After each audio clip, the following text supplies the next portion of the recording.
Dr. Swansea is right. This place seems perfect to conduct my research.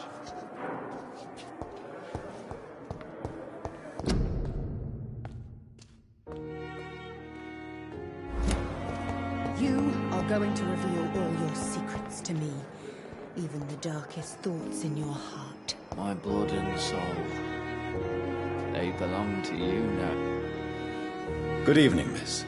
I'm Dr. Reed, the new surgeon at the Pembroke Hospital.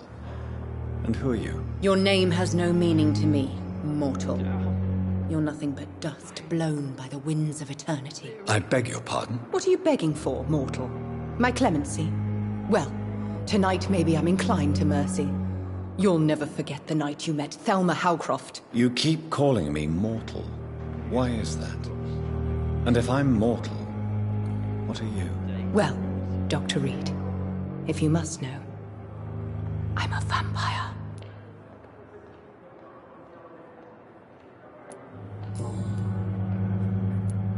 Who are you really, Miss Howcroft? I mean, apart from being a vampire. Is that not enough for you, puny mortal? What do you require? Proof of my powers? I'm curious to know who you were before becoming a vampire. No, it was such a long time ago, I don't remember. Centuries of unholy life can have strange effects on one's minds, you see?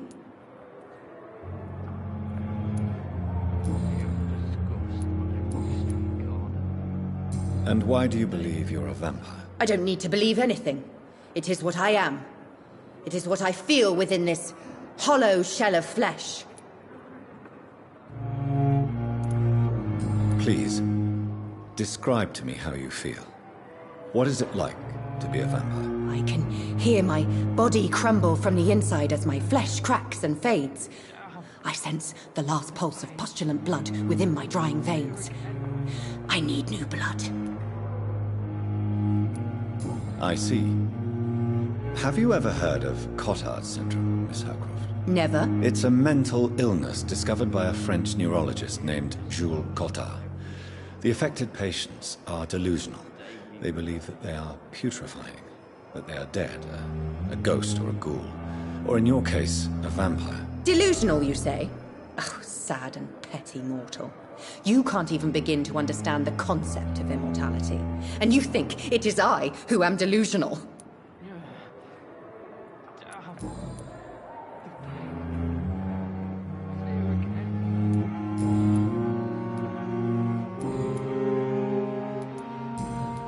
I'll leave you, Mistress of the Dark, to your nocturnal activities. Fear and disgust on every street. Good evening, sir. Can I help you? Unless you're here to fix my face. No. I don't think you can help me. I'm Dr. Reed. I've recently taken the position of head surgeon here. War injuries, am I right? You guessed right, Doctor. German shell took my pretty little mug right off. But they still call me Thomas Elwood.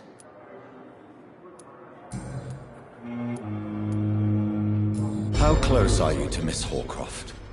Are you aware that she thinks she is a vampire? To wait for her next nibble is the best reason to stay here. Every time she approaches my bed, she treats me like something tasty. A normal person. Aren't you afraid? She may hurt you if the game goes too far. She's quite harmless, I can assure you. Her head's broken inside is all. While I'm busted on the outside. But she's still beautiful. Living proof that there's hope for me. So do you let her bite you? You know that's not sanitary. And why not? She's only supping a few drops of my blood. And the pain, it's real for once. She could decide to bite less willing patients. Then it's another good reason for me to stay here, Doctor.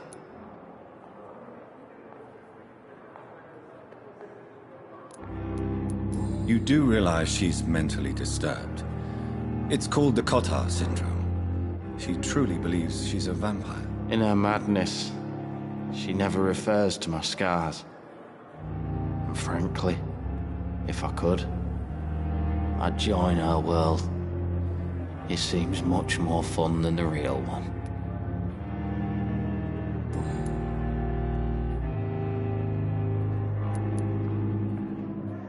Where were you stationed, sir? Did you serve for long? I really don't want to talk about all this shit. No offense. I was pushing too much. I served in France myself. I just wanted to know what happened to you. You were an officer, weren't you? Then I doubt we fought the same war, sir. No offense. How close are you to Miss Hawcroft? Are you aware that she thinks she is a vampire? To wait for her next nibble is the best reason to stay here. Every time she approaches my bed, she treats me like something tasty.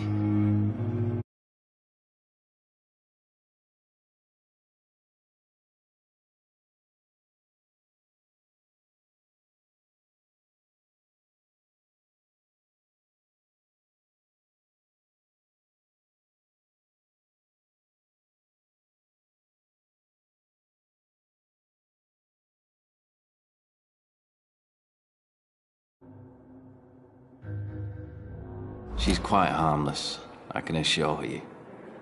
Her head's broken inside is all. While I'm busted on the outside. But she's still beautiful. Living proof that there's hope for me.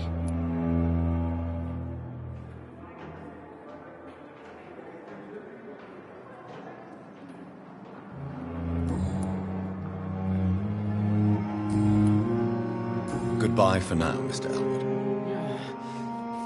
Damn. The pain. It's here again. Good evening, Mr. Hampton. How do you feel? Dr. Reed, is it? Oh, sir, I must apologize for my behavior. What do you mean? I was not myself in the factory. Fear and exhaustion made me say awful things to you, I'm afraid. You remained perfectly nice and polite. A little delirious, perhaps. But who wouldn't be after enduring an abduction? Thank you, Doctor. That's a relief. Now all I need to do is rest and return to my flock. How did you end up in William Bishop's den? I had received alarming news about his recent behavior. I went to his place and he refused to let me go.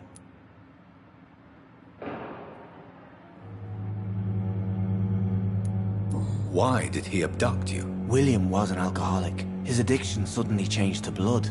I don't know why. Just like a patient I met here. This Miss Hawcroft.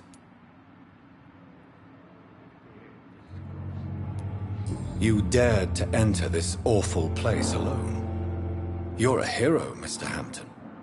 Or a fool. I'm just a man trying to help his friends, Dr. Reed. William Bishop was a conflicted soul, searching for light.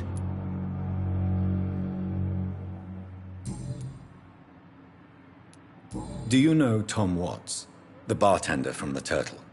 I met him before I found you in the canning factory. Tom? Yes, of course. Always the helping hand, good old Tom. Without men like him, corruption and despair would have wiped out the East End long ago.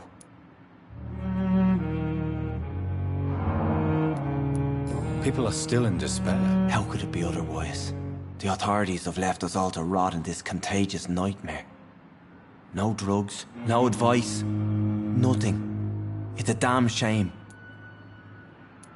Who should I avoid in this part of town, then? Any particularly evil figures? Not really. Most men and women are just doing their best. And it's not my habit to speak ill of people I know, Doctor.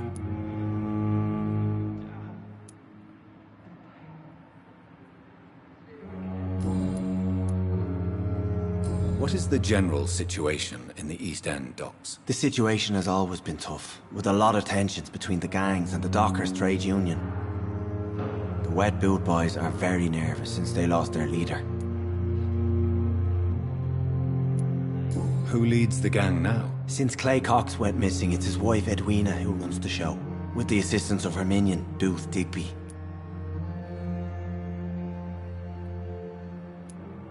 Has the gang been threatening you? Ah, no. I've had this nickname for so long, you know, the sad saint of the East End. No one dares to bug a saint, not even criminals.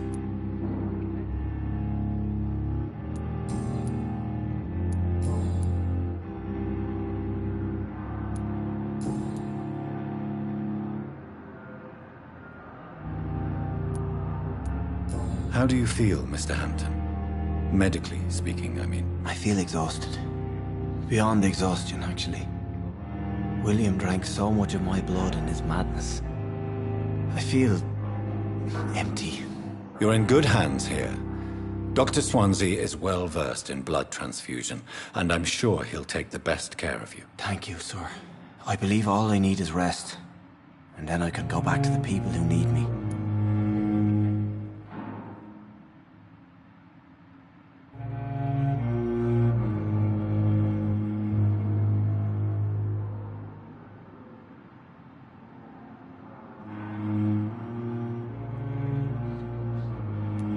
What do you do for a living, Mr. Hampton? I can't help but notice the cross around your neck. I manage a night asylum for the poor and homeless of the docks. And I try to guide the lost and hesitant on the right path to our Lord.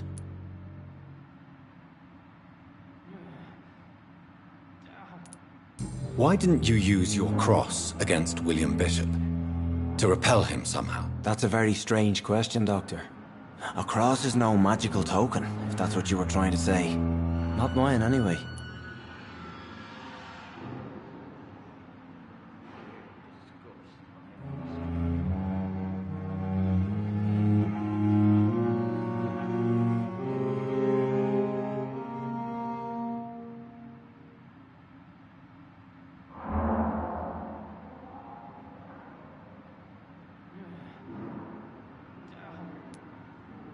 Are you a priest, Mr. Hampton?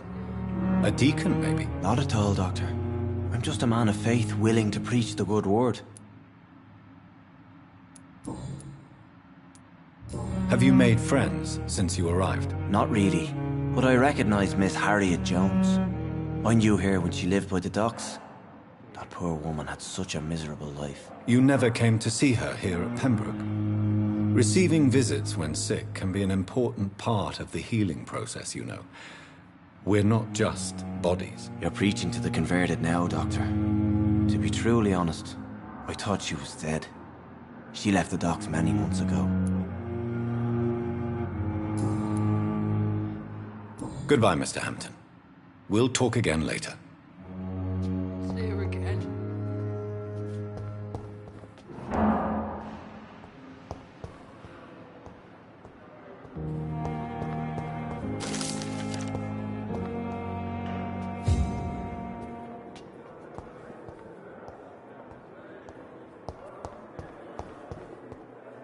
Fear and disgust on every street corner. A daily routine.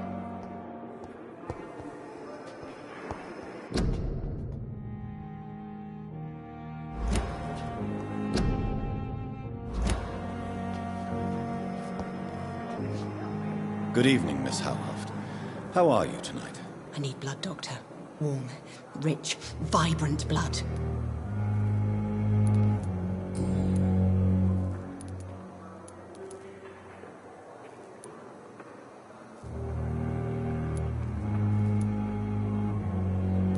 Tell me, Thelma, why do you feel so attached to Mr. Elwood?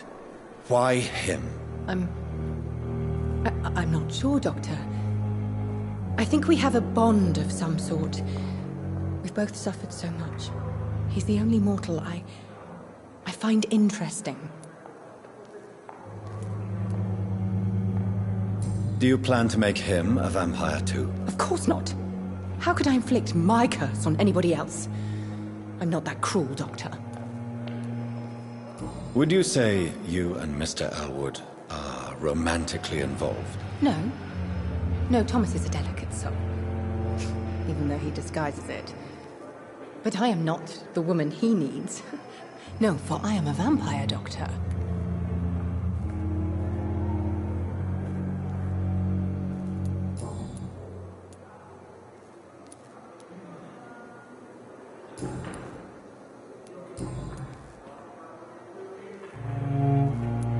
I'm assuming you must be a patient here. Am I right, Miss Howcroft? It's only a cover. To hide from my enemies. I can leave whenever I want. As a woman, a spirit, fog, or bat. Who are these enemies you mentioned? Can you describe them? I cannot say for sure. But I sense their eyes on me from nearby. I feel them watching me every time I visit the garden near the morgue. The staff here are not your enemy. They're here to help you, to care for you. I'm not speaking of the doctors in white. I'm speaking of the men and women who hunt me. For I am a vampire! I see. Don't worry. These people will not find you here. I'll personally make sure they leave you alone. Thank you, mortal. But do not interfere with them, for you are no match for those that hunt me.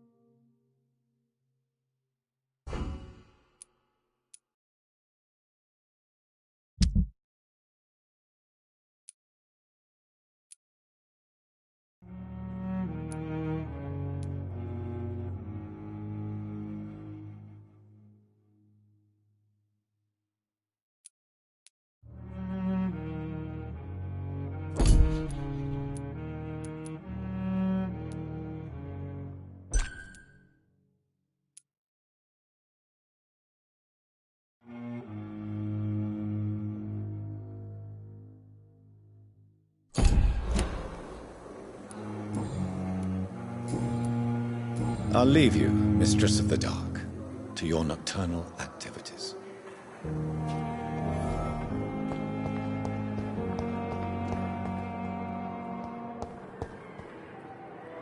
Good evening, Mr. Elwood. Evening, Dr. Reed.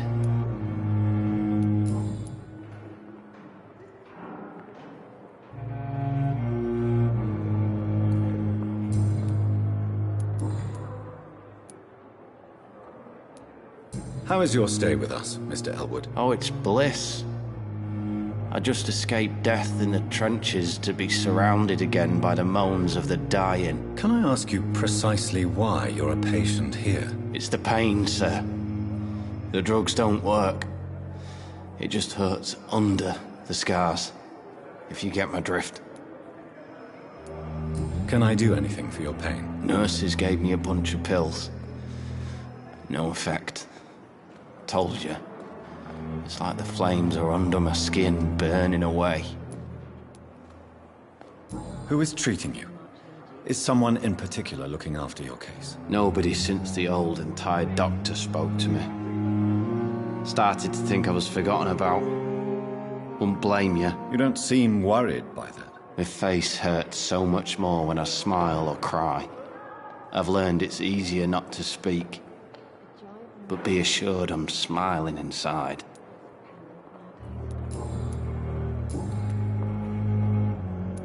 Goodbye for now, Mr. Elwood. Damn. The pain. Good evening, nurse. Good evening, Doctor. I don't think we've been introduced yet. My name is Pippa Hawkins. And I'm Dr. Jonathan Reed. Dr. Swansea has recently offered me a position in this hospital. Well, it's a euphemism that your help will be appreciated, Doctor.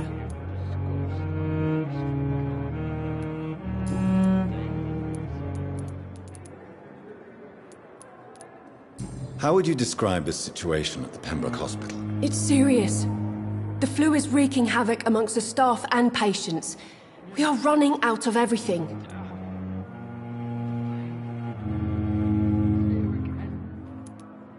You must get a hold of yourself, nurse. Sorry, I'm exhausted. No one has any idea when this epidemic will be over. Nurse Hawkins, the Spanish flu won't last forever. Even the Black Plague didn't kill everyone. I wish I could believe you. But what if this epidemic was worse? What if in the end, nobody was spared?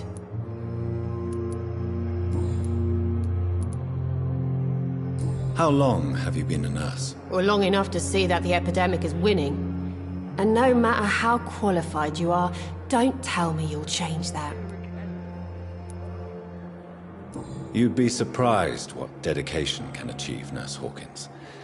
In medicine, sometimes we're just a test result away from a miracle. Sorry, Doctor. I don't want to sound bitter, but I'm just too tired to give a pep talk like Nurse Brannigan. How is the Pembroke staff coping with the epidemic? Well, not well. Milton, the ambulance driver, is even more grumpy than usual. especially concerning doctors. Why is Milton grumpy on a daily basis? Is it just an act? Milton's not the kind of man who's bothered about a bad reputation, whether he deserved it or not. Why does Milton dislike doctors? I don't know. Just ask him. But be warned, Milton is not the chatty type.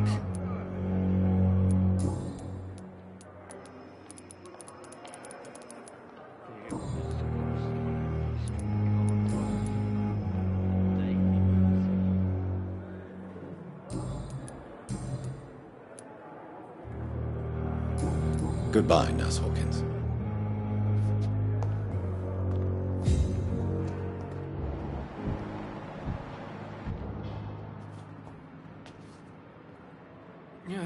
Hello again, Dr. Reed. I feel better already. Can I go soon? Goodbye, Mr. Hampton. We'll talk again later.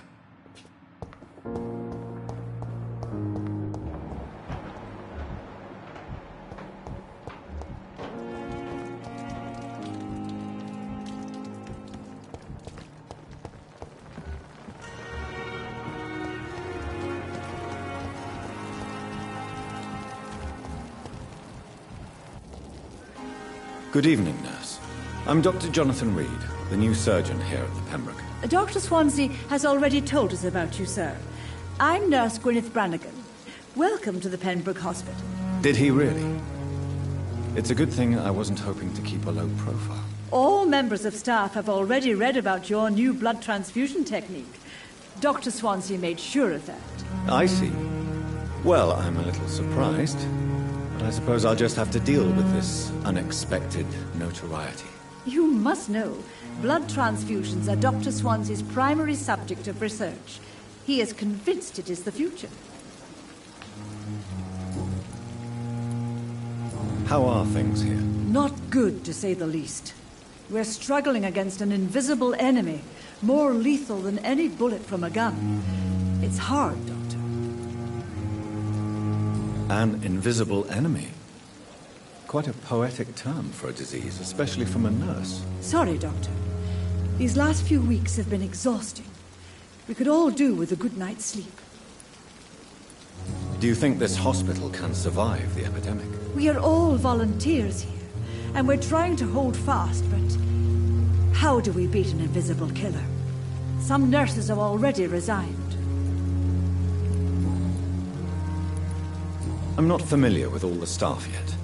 Perhaps you could help me. Brilliant professionals, most of them. Dr. Swansea has a gift for recruiting talent. Most of them. Is there a problem I should know about, nurse? It would be inappropriate for me to speak ill of a colleague.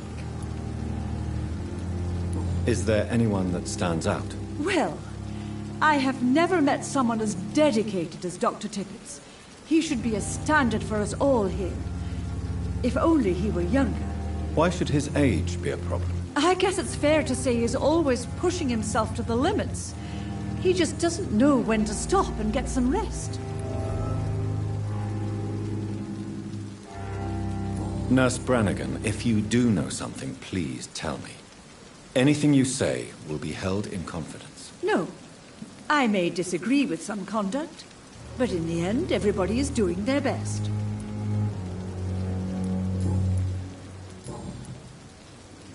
Goodbye, nurse. Call me if you need assistance.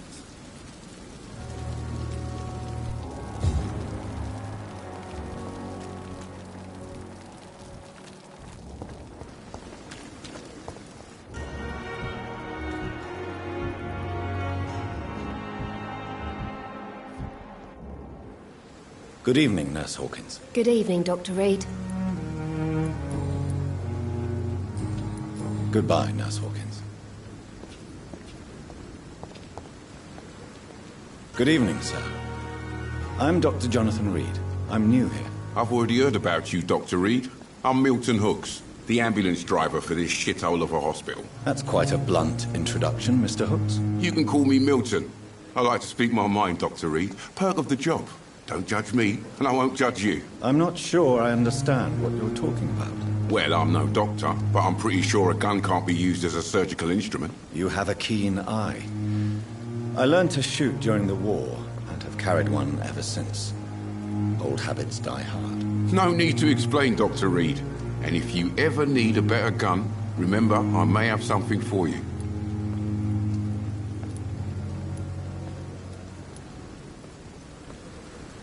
I'd like to see your goods. Wise choice, Dr. Reed. A reliable gun is what everybody needs these days.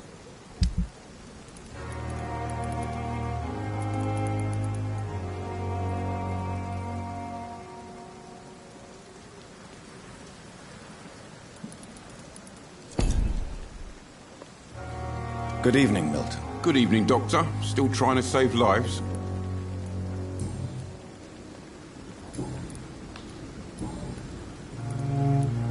How is the situation around here? You want to hear the situation is all right? It's fucking awful. We lack everything, and it's getting worse every day. Are you really smuggling weapons through the hospital? And why not?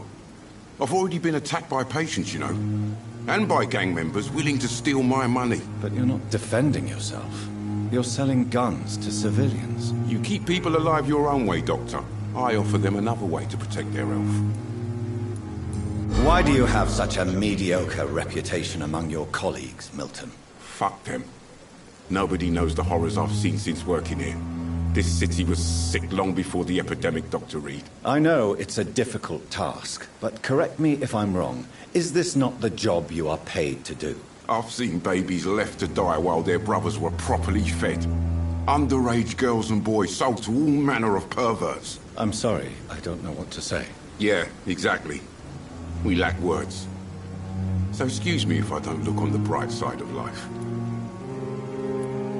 So what do you do exactly in this hospital? Apart from smuggling guns, I mean. I've been an ambulance driver since... too long, I guess. I'll bring sick people here night and day. It's a dirty job, but I get it done. Most of the time.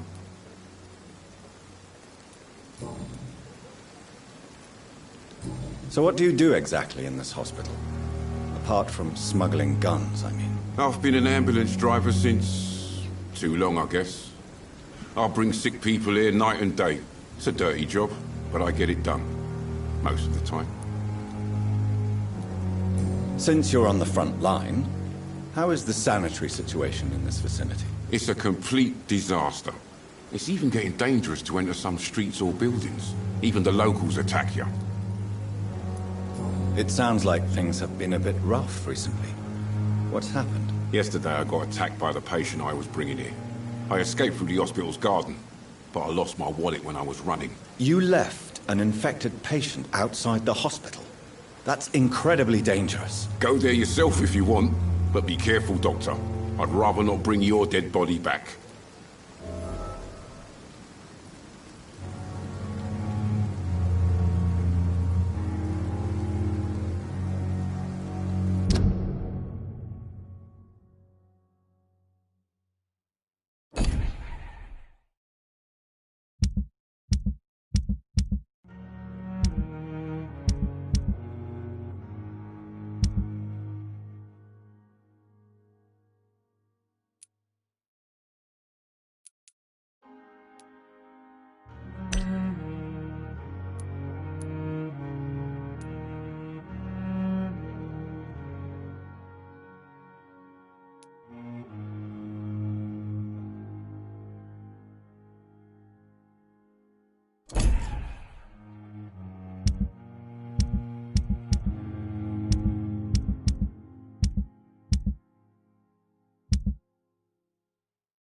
Goodbye, Milton.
It's locked.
Good evening, sir.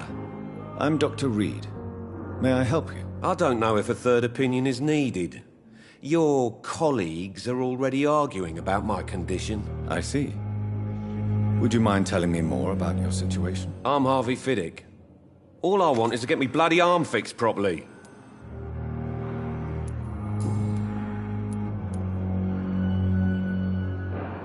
Are you satisfied with your treatment here? Well, it's clear that I've chosen a bad time to be injured.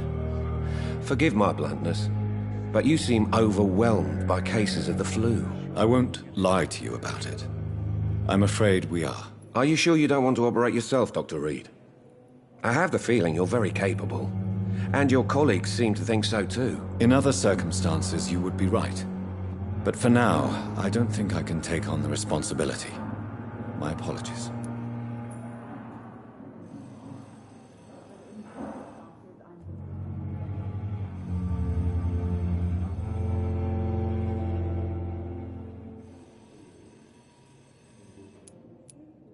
Tell me about yourself, Mr. Fiddick. I'm just a regular guy waiting to get his arm fixed, so I can return to work and to my family. I was more curious about what you were doing before being hospitalized. I'm a carpenter, and a good one too. But that means I need both arms to feed my family, Dr. Reed. Tell me about the doctors who are arguing about your case. Strickland and Aykroyd. They both want the best for me, but there's a lot of pride there. Doctors are no different from carpenters, it seems. What do you mean? I often had professional arguments with rivals on a building site. Difference is I disagreed about wooden nails, not flesh and bones.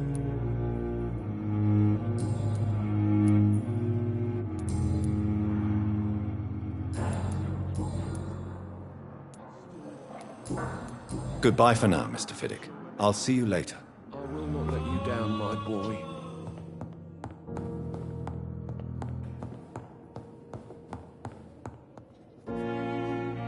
Good evening, Doctor. I believe we're going to be working together. Dr. Reed. Dr. Swansea informed us of your arrival, but I could not dare to believe we'd have such good fortune. Such an honor, sir. Thank you. And you are? I am Thoreau Strickland, Dr. Thoreau Strickland. I'm a great admirer of your work, Dr. Reed. Please, could you tell me something about yourself? I'm a great admirer of your work concerning blood transfusion, Dr. Reed. I run my own experiments. I'm convinced it's the future. What made you choose to be a doctor? I'm not ashamed to admit you and your work have inspired me. I am honored to have the opportunity to work by your side.